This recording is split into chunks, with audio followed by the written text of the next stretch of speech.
How the brilliance of Steve Jobs finished him. The last words of Steve Jobs were, "Oh wow, oh wow, oh wow." He left the world as he lived, filled with wonder. He had this magical way of thinking that you could create the reality that you envisioned in your head. That outlook gave him a stunningly successful life. But it may have also contributed to his early demise.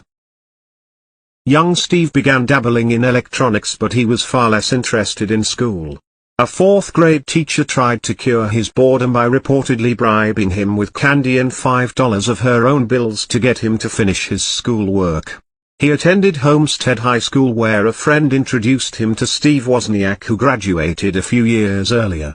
They bonded over their love of electronics. Jobs would later found Apple with Wozniak. Jobs worked on the assembly line at HP, putting nuts and bolts on frequency counters.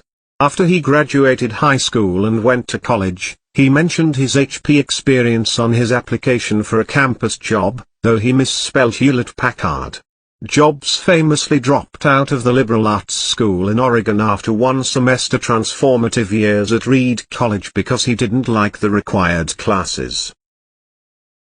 But before then, Jobs started working at Atari, the American video game developer. Atari and the life-changing trip to India. He was hired in 1974 as a technician after he showed them a version of Pong that they assumed he had created when in fact Wozniak said it was his work. Jobs was difficult to get along with. But Atari co-founder Nolan Bushnell knew Jobs was valuable, once remarking, "He was very often the smartest guy in the room, and he would let people know that." Jobs' prickly personality and lack of hygiene are said to have been the reasons he got put on the night shift. Apple's first computer, the Apple I, wasn't anything like the computers of today. It had no keyboard or screen and served more as part of a kit that computer hobbyists could build into something more useful.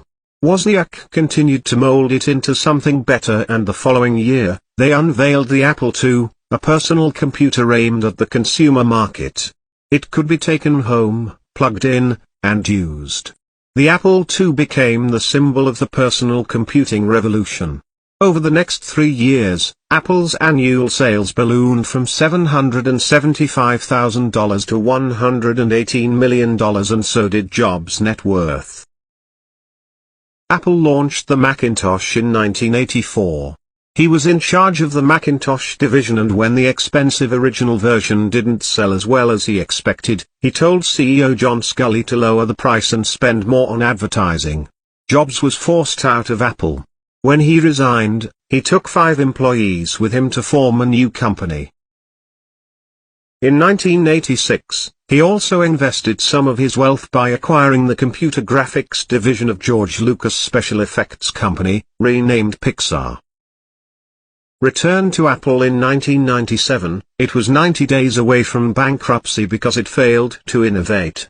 Apple desperately needed a new, modern operating system, and in a remarkable turn of events, bought Next for $400 million. The Next operating system paved the way for the OS X, later renamed macOS. Jobs returned to Apple as CEO, while continuing to lead Pixar. With Jobs in the driver's seat, Apple was about to go in a different direction. He worked closely with designer Johnny Ive to develop stunning new products, the iMac, iPod, iPhone, and iPad. Apple wanted to let the world know it was different from other companies. It came up with the Think Different advertising campaign in response to IBM's Think slogan. IBM was at the time considered the top of the PC line.